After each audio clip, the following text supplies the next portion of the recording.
Okay, so good morning everyone.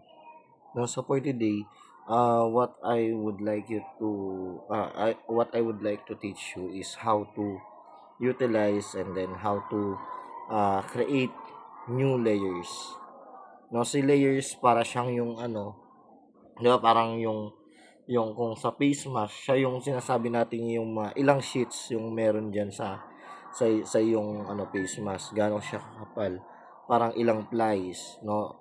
So the more plies or the more sheet na meron po diyan, ibig sabihin mas makapal siya, then mas mapi-filter out niya yung um, yung ano mo, yung mas mapi-filter out niya yung kung ano yung dapat masala.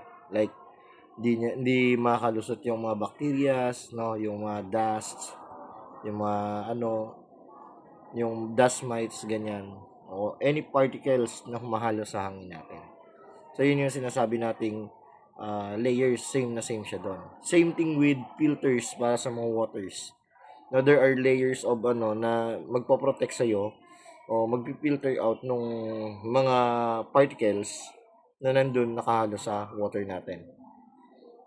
So, yun po yung pinaka-importance ng layer. And the best thing about layers is, pag meron po kasi tayong layers, no, ang nangyayari is, na iaano niya, na mas madali yung pag-edit natin. Because you can put layers to specific parts ng drawing. For example, lahat ng mga nandito sa layer na to is puro measurement and then text lang. So, yun. So, pagka time na kailangan, hindi mo kailangan yung measurement or text, pwede mong i-off yun.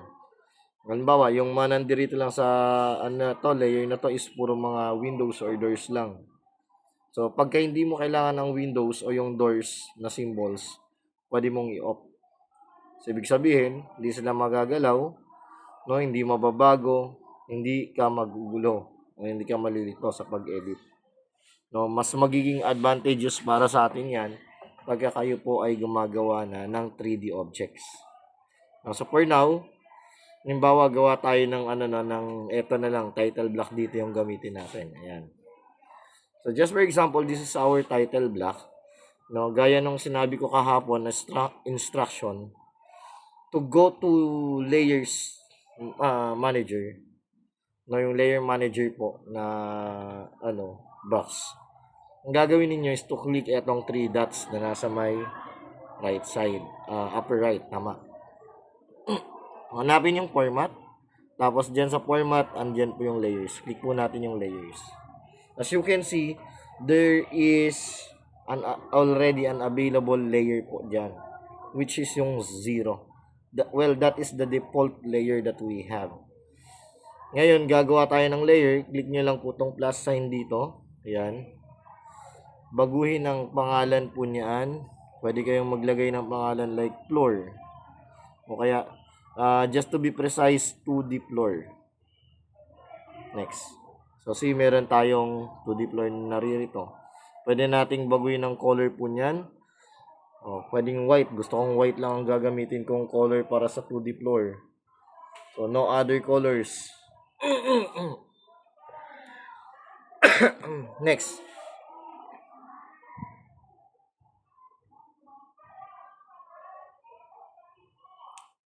Next. No, pwede akong maglagay na naman ng another set of layers. Example, gusto ko ng 3D floor. Ayan. Then, another set of layers. No, yung 2D wall. Okay. Tapos, another set of layers. 3D wall. Mamaya natin palitan ng color. Then, another set of layer. Doors. Then, add another set of layers. Window.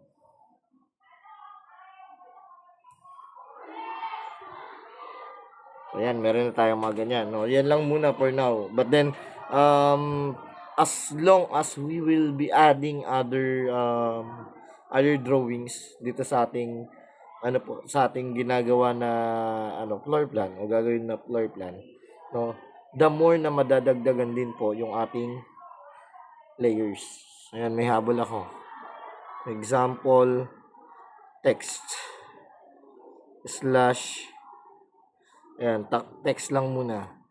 Tapos, lagyan natin ng separate for dimensions.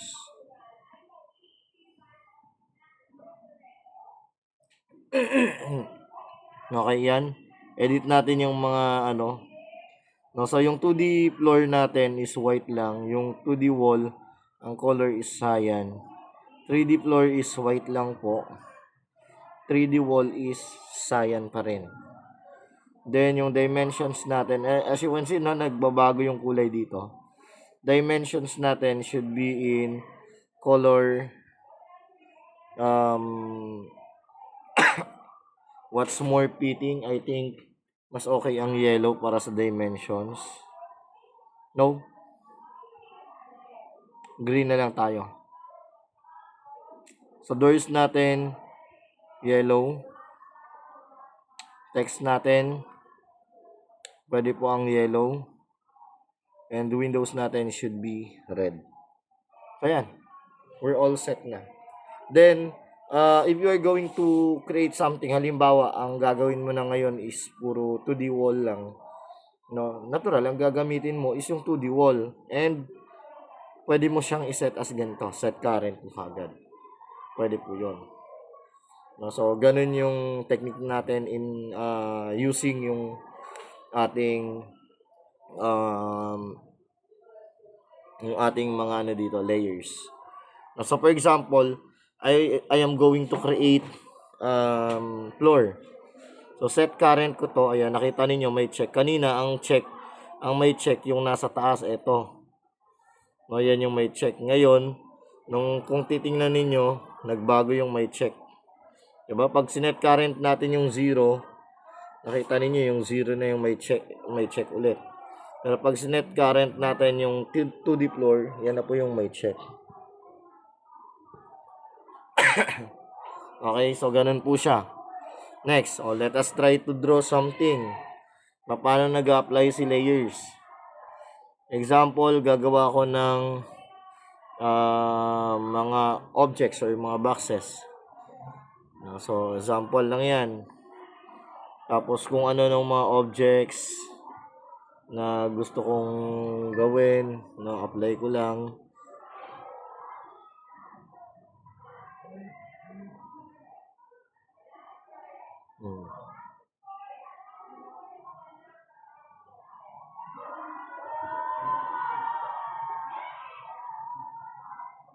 So, yung mga ganyan. Tapos, dagdagan pa natin ng another set of drawings, no? Para makita nyo lang mamaya paano nag-work out si layers.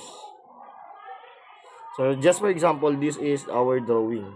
Ngayon, yung pinakauna is 2D floor, no? Pwede nyo makita dito anong layer po. Ayan, no? So, ibig sabihin, pa isa-isa po, pwede mo ring baguhin o pwede rin po nating baguhan ng layers yung specific na drawing. Example, ito, baguhan natin ng layers. No, pwede kong ilagay dyan 2D wall lang. Because that is the 2D wall na gusto ko. Nakita niyo nagbago pati yung color niya. Next one, etong color nito, papalitan natin ng layer. Gawin nating dimensions. So, color green. Tapos, ito naman, palitan natin ng layer. Gawin nating text. So, color yellow. Tapos, etong side naman na to, palitan din natin ng layer. Gawin nating windows. So, yan na yung mga colors na meron tayo. So, ngayon, balik tayo sa layers tab, no? Pagka sinelect mo yan, maseselect mo, nakikita mo yung hand grips, itong mga to. Nakikita mo yan, yung mga boxes na maliliit. Yung pwede mong hawakan para malipat mo sila, yan. Gusto mong ilipat dito, di ba? Halimbawa, wait. Halimbawa, yan, gusto kong malipat dito. So, pwedeng mangyari yung ganun. So, besides that, Meron pang ibang mga things na nagagawa yung layers tab po, no? Maliban sa pagkakaalam natin na ganyan. Ano pa? Balik tayo sa layers.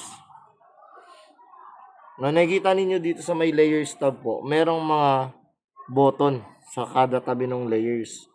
Meron dyan na parang padlock. Ibig sabihin, pag clinic po natin yan, malalak natin yung drawing na may specific na layer na ganon.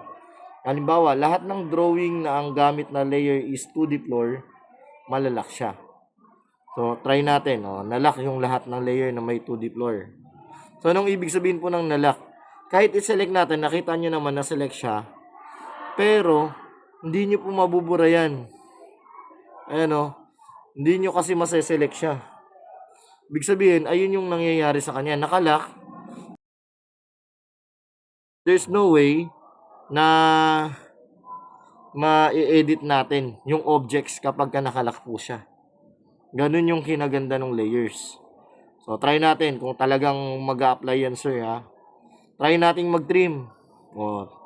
Trinim ko po to. Alin yung naputol? Yung dinaanan lang ng layer, yung na-highlight. Pero ito, hindi ma-highlight ng layer yon. I-trim. Mag-trim ulit tayo, ha. Ito, natitrim ba? Hindi pa rin. Pero pag itong click ko, na-trim natin. So, ganun po yung pinaka-specific na importance ng layer. So, balik tayo with layers pa rin. Example, pre-nice ko na, hinide ko naman. Ito po, yung icon na yan is parang hide po yan. Yung color green, no, pagka in-off natin siya, na-hide natin yung layers. Again, pag naka-off, hindi mo talaga makikita yung drawing itself. Pagka naka-lock lang, makikita mo yung drawing. Hindi mo lang siya mababago. Ayun po. Ang kinaganda ng naka-lock, kasi what if gusto mo mag-drawing pero ayaw mo magalaw yung existing na. Ayun, maganda po yung lock doon.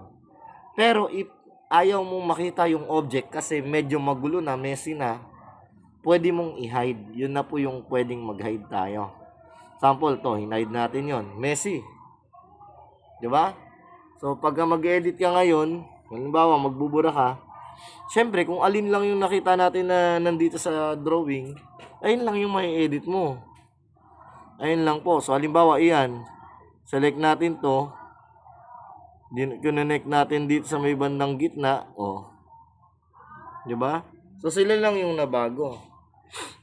Ganun po yung ginagawa ng layers tab natin. Yun yung kinaganda ng layers tab. So, I hope na magagamit po ninyo yung layers in creating your floor plans. Hanggang dun lang po. Thank you so much and God bless everyone.